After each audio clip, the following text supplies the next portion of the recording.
and welcome to part 2 of episode 2. Next in the agenda is to talk about anime that I've been watching, which again I'm gonna keep it really short compared to the full thing of what I've done. Like if you want to see everything I've watched, everything I've played, you know, all that jazz, you could just go check out my game logs, which I'll provide links to. But yeah, that's my entire list of everything I've watched and games I played, so that would be the place to go to. But this is just going to be a brief overview. So what I watched this week was Puella Magi Madoka Magica. I believe I said all that right. I am not sure at all. I hope I pronounced it right, but yeah, anyway, it's actually a magical girl anime, which normally it's, of course, obviously it's not meant for guys at all, but this one's different. There's like, from the top of my head, I can only think of 3 magical girl animes that actually are, like, have mass appeal. Like, even guys can get into it because of what they are. Because, and this is one of them. This would be the 3rd one that I've seen that does that. Because this one, it takes the magical girl concept in a completely different direction than it's been covered before. Like, basically, like in this story, if you become a magical girl, you've pretty much doomed yourself. You're going to die a horrible death, basically. And like that's like the whole premise thing. Like, the main girl is named Madoka, obviously, and she is sometimes hesitating into becoming a magical girl, sometimes she wants to, and she's seeing everyone else around her become one. She's seeing them suffer, she's seeing what they're going through, and you know, sometimes she wants to help everyone out, sometimes she doesn't because she doesn't want to have the same fate. It's an interesting take on the genre. Like, I watched Volume 2 this week, and it's really interesting. Like, it's got my interest, basically, because I watched Volume 1 and I thought it was, man, like, I didn't really think much of it. It was okay. I was like wondering why people liked it so much, because the original reason why I watched it was because pretty much the entire internet went crazy about it. Like, they were really enjoying it. Like, it was nuts everywhere on the internet. Like, I never saw anyone complain about the show. Like, that's the weird thing. Nobody said bad stuff about it. So I was like, what gives? Like, what's so special about it? And so I ended up buying the volumes as they came out, and I got Volume 2, and now I'm interested. Now I'm starting to understand why everyone likes it so much, because it's so different from the norm. Like, it's such a good watch, basically. Like, I'm really enjoying it, and yeah, I'm actually eager this time around for Volume 3. Like, for waiting for Volume 2, I was like, I don't care, I can totally wait, so not worth it. But then, now that I've watched it, like, it's completely the other way around. Now I can't wait for Volume 3. I really want it to come out, and I have to wait till it comes out. So, yeah, kind of a bummer, but I am definitely stoked to watch it whenever it comes out, because I have it on pre-order, so I just have to wait for it to come out. But yeah, like, I am surprised by the show. It's really interesting, and that's it for anime. So, and next up will be the news, and I'm trying to make things more concise, make things flow better. So I'm gonna be starting off with the anime news, which there's only one thing this week because it was kind of a slow news week, at least in terms of what I care about. Because this week they announced that Sentai Filmworks got the license for Queen's Blade Rebellion.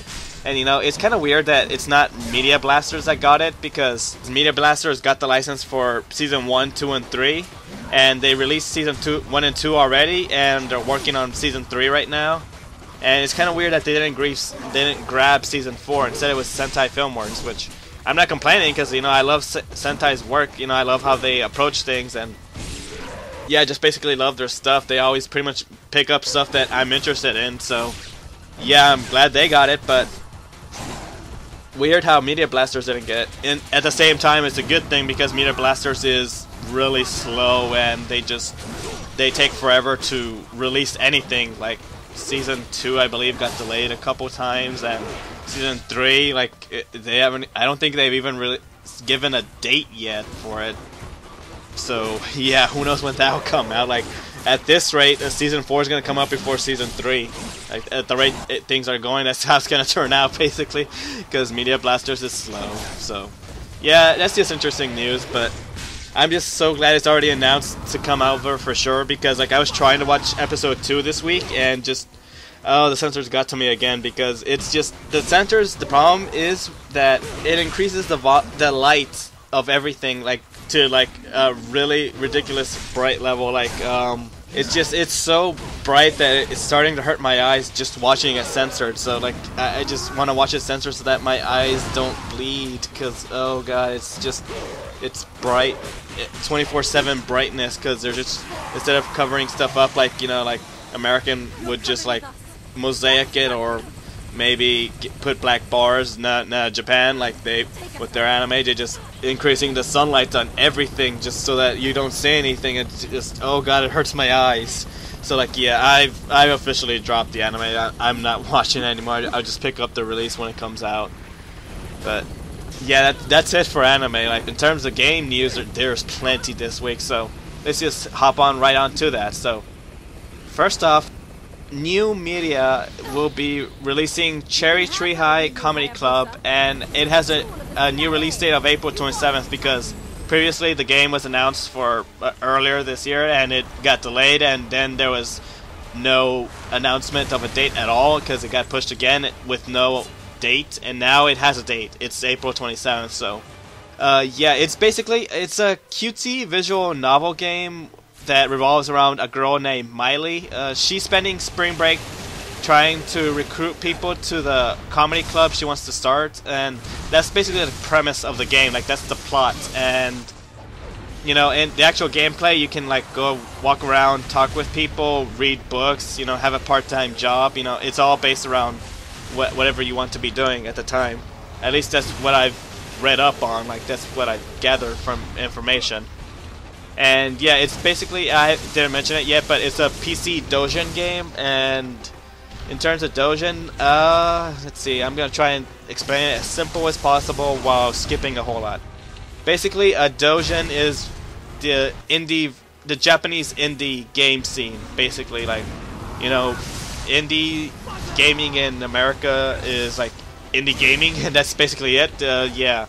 In Japan, it's called doujins, and there's more to it than that. There's a lot more layers to the doujin community, but I'm not going to go into it because I don't want to overwhelm you guys with information, because I could just nerd out and go nuts, and I don't want to do that. So, yeah, it's basically what this is. Like, it's just a doujin game that I've been interested in for a while now, and New Media, like new as in NYU, Media, they already released their first doujin game on the PC like about a week or two ago, and I haven't picked it up yet, but it's a shmup. I forget the title. It's like Exceed Vampire or something. I don't even remember the title. I don't think Vampires was part of the title, so I might be wrong on the vampire part, but it was something like Exceed. I don't know the rest, but yeah, I'll pick that up eventually because I am also interested in that, and you know, it looks like a fun shmup, and it's not terribly expensive, so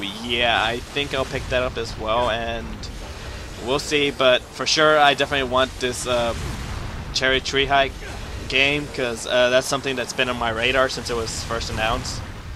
But yeah, moving on, next news. Sonic 4 Episode 2 is going to have the old school co-op like the old games did. Like, you know, I'm just glad to see that it was officially announced, because like the first time I saw the trailer with official gameplay, like I just went to my friend and said, we've got to play this together, because I just saw it and it just looked like so much fun. And not only that, it's going to be similar to like something like how Donkey Kong Country Returns handle. You know, like abilities aren't going to be shared and the players might have to work together. Like, you know, Donkey Kong Country Returns, Donkey Kong and Diddy, like Diddy had a jackpad so he could float the entire time. If you're a single player, they'd be working together so you could float whenever you wanted. But if you were playing two-player, only Diddy could float, and Donkey Kong had to do it the old-fashioned way with the platforming. So, like, you know, they're going to be doing stuff like that with Sonic Episode 2. So, yeah, I'm really even more eager to get the game. Like, you know, that information was enough for me to be tipped over and actually want to purchase it like day one, because I was hesitant at first because I was thinking like, oh god, $15 and I might not enjoy it, because like, you know, episode 1 of Sonic 4, like it I paid $10 and I, like in the first 20 seconds, I just regretted it. Like, it was so underwhelming, and then I had to keep putting more and more time into it until I finally beat it, and then I got my money's worth. Then I started enjoying it. Like, then I thought it was okay. Like, by the time I got to the end, basically. But it looks like from start to finish, Sonic 4 Episode 2 is going to be different. It's going to be enjoyable from the start. At least that's what I'm really hoping, because like I've seen the trailers and they just look great. It looks like they're using what they learned from Sonic Generations and they're going to put it into this game. Like, that's what I'm hoping is the case, because it just looks like so much fun. But that's it for Sonic. So next up in news, Rockin' Android is localizing the Dojin game Bunny Must Die, Chelsea and the Seven Devils. That's the full title. Basically, it's a super fun Metroid style game, and you can download a demo because it's already available over at www.bunnymustdie.com. You can just go there, you can check out the site and grab the demo, and yeah, it's gonna be playing a lot like a Metroid game, because like you're running around, there's secrets everywhere, you get different power-ups, you slowly increase like your magic and stuff like that. Because in this game, like, you have the ability to stop time and rewind it and stuff like that, and it uses up a time meter, which is basically your magic gauge, basically. And you know, you get like the first default ability is gonna be just stopping time, and then from there you get the reverse time, you get the slow down time, you get the heal yourself, you get a whole bunch of different type of abilities as you go on. And it's just such a fun, well-made game. Like, back in the old dark days when I like pirated games, like, I'm not proud of it, but like I did pirate this game and I loved it. I played it from start to finish and I enjoyed it, and now that it's officially coming over, like, this is gonna definitely be a purchase, because like I need to like basically atone for myself for like pirating the game previously. Like, I'm not proud of it. Like, I deleted it once I had a change of heart. Like, once I stopped pirating, period, I deleted it. I never tried to download it again, and I've been missing it for so long, and so now I'm glad I can officially purchase it. So yeah, this is just a fun Metroid style game, basically, and it's just got such a charming humor, because like one of the bosses, I believe it was the second boss in the game, you fight a lolcat. Like, I'm not even kidding, you fight a lolcat. Like, the original version, he looked just like a picture from one of the lolcat pictures you might have seen back in the day. But for the Rockin' Android release, they changed it so that it's actually like a characterized cat rather than like just a Photoshop picture. Because that's what it looked like originally, but they changed it for the release that's coming out. So yeah, the old joke is gone, but that's probably a good thing. And you know, it just, besides that, it's got other like charming qualities to it as well. Like, you know, it's got this like huge pumpkin theme going for it, and there's also like this one little tile in the stage in one part of the game where if you stand on it for too long, like, a UFO comes and abducts you, and it's an automatic game over, but they give you so much time that you're probably never gonna trigger it. And like, you know, it's just so charming. I really hope people are gonna check it out. But yeah, it's gonna be it for news for this part. So till next part.